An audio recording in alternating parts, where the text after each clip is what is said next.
নমস্কার, আমি তাপসী রান্নাঘরে সকলকে অনেক স্বাগত জানাই।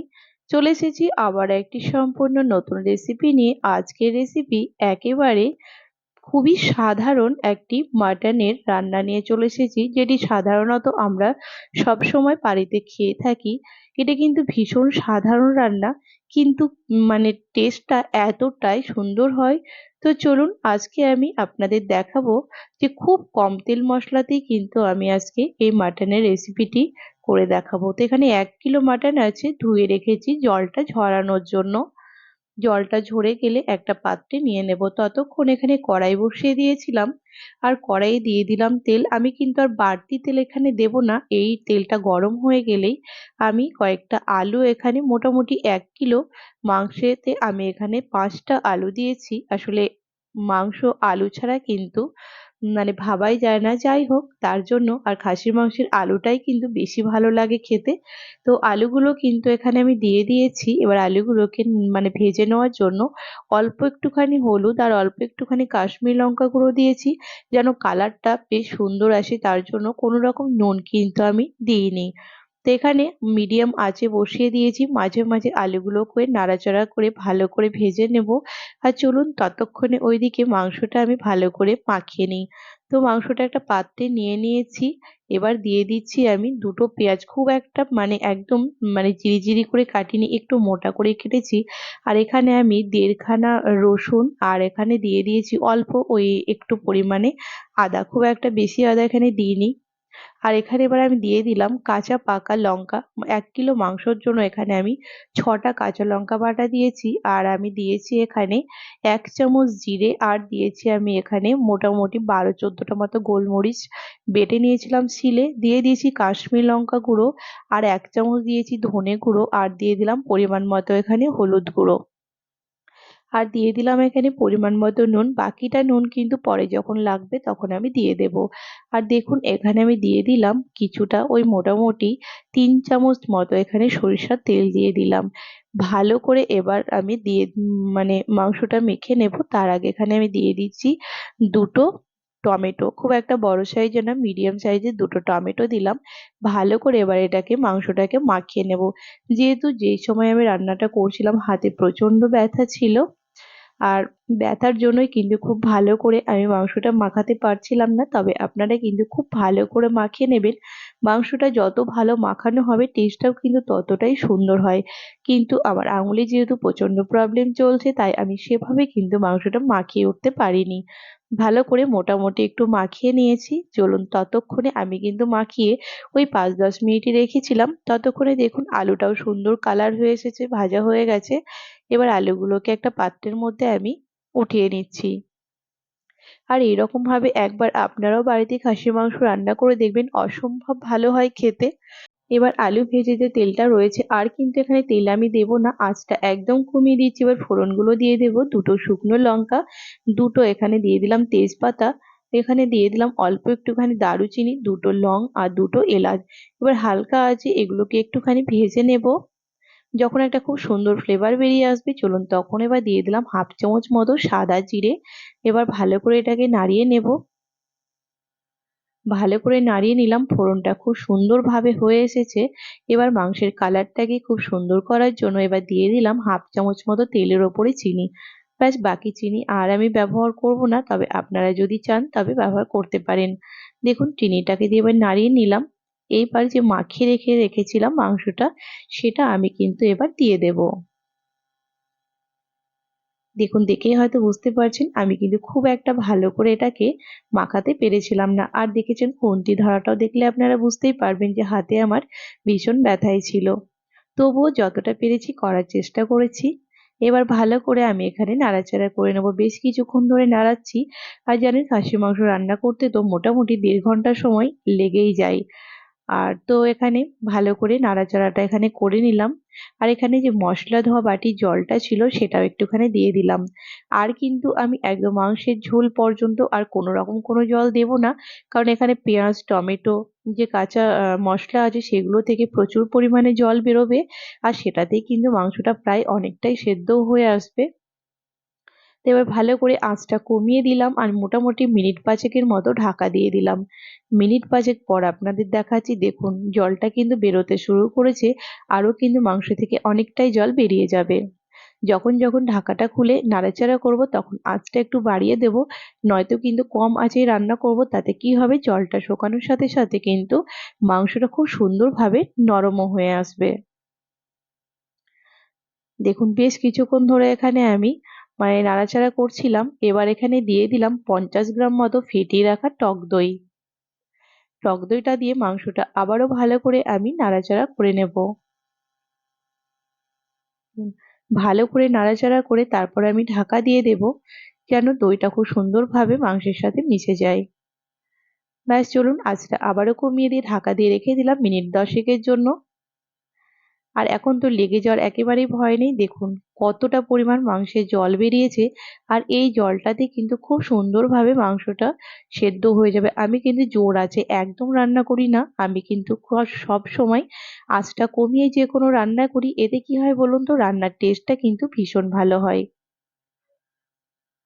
তো দেখুন জলটা কতটা পরিমাণ বেরিয়েছে, আর বুঝতেই পারছেন মাংসটা কিন্তু ভীষণ ভালো ছিল, অনেকটাই কিন্তু তাড়াতাড়ি সফট হয়ে এসেছে। দেখুন জলটা কিন্তু প্রচুর বেরিয়েছে, আর আঁচটা কিন্তু একেবারেই কমেতে দেওয়া রয়েছে। আর মাংসের যত সুন্দর মানে মানে কষানো হবে ততটাই কিন্তু মাংসটা টেস্টফুল হবে। তো মাঝে মাঝে ওই 2-3 মিনিট পর পর আমি নাড়াচাড়া করে দিচ্ছি। দেখুন নাড়াচাড়া করার পর আবারও আমি ঢাকা দিয়ে দিয়েছিলাম, আর আঁচটা কমিয়ে কিন্তু আমি ঢাকা দিয়ে দিয়েছিলাম।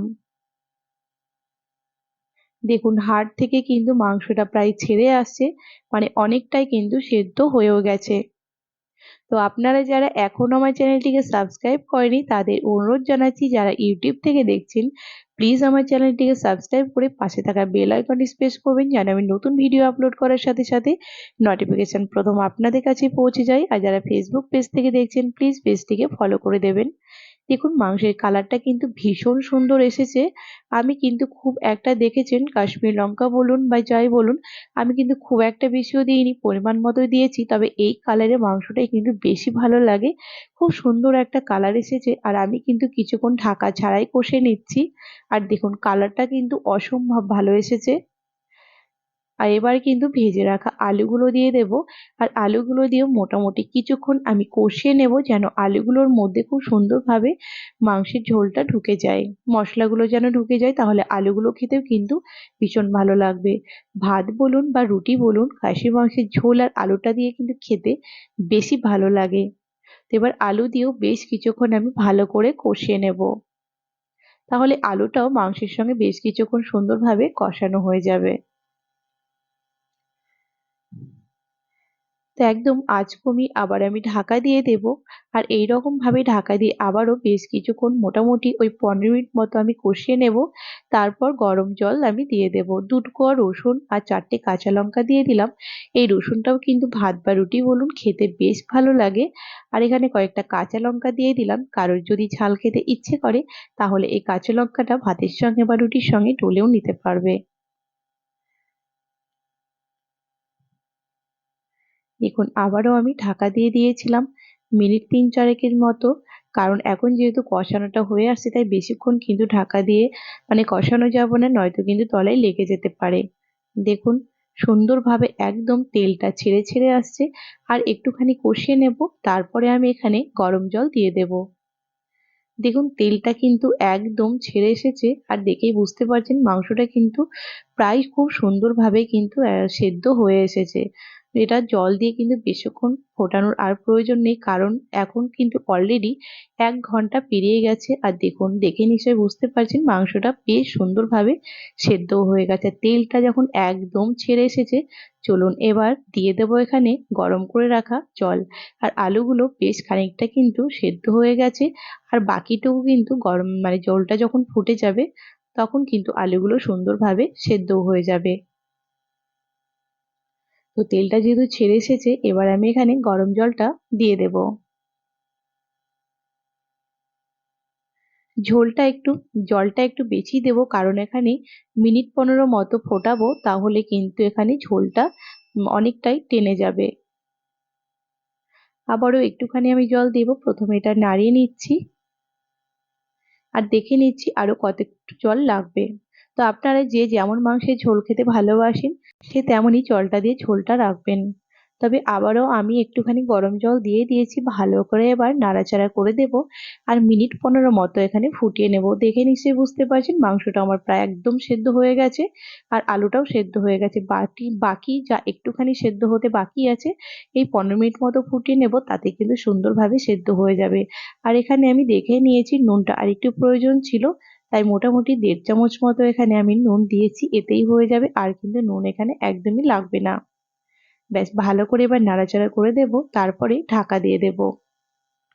আর বাটা মশলায় রান্না মানে বাটা গরম মশলা দিলে এর টেস্ট কিন্তু অনেক ভালো হয়। এবার মিডিয়াম আঁচে আমি 15 মিনিটের জন্য ফুটতে দিয়ে দিলাম। এখানে 2টো এলাচ, 2টো লং আর এখানে অল্প একটু কাঠ মশলা শিলে ভালো করে বেটে নেব। এর টেস্ট কিন্তু ভীষণ ভালো, গুঁড়ো মশলার থেকে কিন্তু বাটা মশলার টেস্ট সবসময় বেশি হয়। দেখুন একদম হয়ে এসেছে আর ঝোলটা কিন্তু খুব একটা বেশিও নয় কমও নয়, একদম ঠিক আছে। চলুন এবার গরম মশলা যেটা বেটে রেখেছি সেটা এবার এখানে আমি দিয়ে দেব।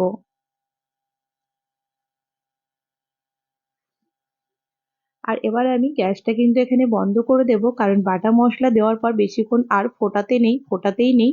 তাই গ্যাসটা এখানে আমি বন্ধ করে দিয়েছি আর এখানে গরম মশলা দিয়েছি আর দিয়ে দিলাম 1/2 চামচ মতো ঘি। এবার ভালো করে নাড়াচাড়া করে নেব আর ঢাকা দিয়ে রেখে দেব মিনিট 10 জন্য। গ্যাসটা কিন্তু আমি আগেই বন্ধ করে দিয়েছি। তো যদি আমার রেসিপি আপনাদের ভালো লেগে থাকে তাহলে কিন্তু লাইক শেয়ার করতে ভুলবেন না। কমেন্টে আমাকে অবশ্যই জানাবেন এই একেবারে সাধারণ বাটা মশলায় খাসির মাংসের রেসিপিটি আপনাদের কেমন লেগেছে। যদি ভালো লাগে তাহলে অবশ্যই লাইক শেয়ার করে আমার পাশে থাকবেন। তো 10 মিনিট দেখুন হয়ে গেছে। এবার চলুন দেখাই। দেখেই নিশ্চয়ই বুঝতে পারছেন কতটা সুন্দর লাগছে। সত্যি ভীষণ ভালো লাগছে আর খেতেও কিন্তু অসম্ভব ভালো হয়েছিল। আপনারা একবার এরকম ভাবে নিজেরাও বাড়িতে বানিয়ে দেখতে পারেন, অসম্ভব ভালো লাগবে। আর আপনারা নিজেরাও জানেন খুব একটা তেল মশলা কিন্তু আমি এখানে ব্যবহার করিনি। চলুন এবার একটা প্লেটের মধ্যে আমি আপনাদের উঠিয়েও দেখাচ্ছি মাংসটা কতটা সুন্দর সেদ্ধ হয়েছে আর কতটা ভালো লাগছে। দেখুন দেখতে কিন্তু ভীষণ সুন্দর হয়েছে। চলুন এবার একটা প্লেটের মধ্যে আপনাদের দেখাই। দেখে নিশ্চয়ই বুঝতে পারছেন হাড় থেকে মাংসগুলো সুন্দরভাবে ছেড়ে গেছে। খাসির মাংস যদি ভালো না হয় তাহলে কিন্তু খেতে একদমই ভালো হয় না। দেখুন আলুগুলোও কিন্তু ভীষণ সুন্দর লাগছে আর আলুগুলো খুব সুন্দরভাবে সেদ্ধও হয়েছে।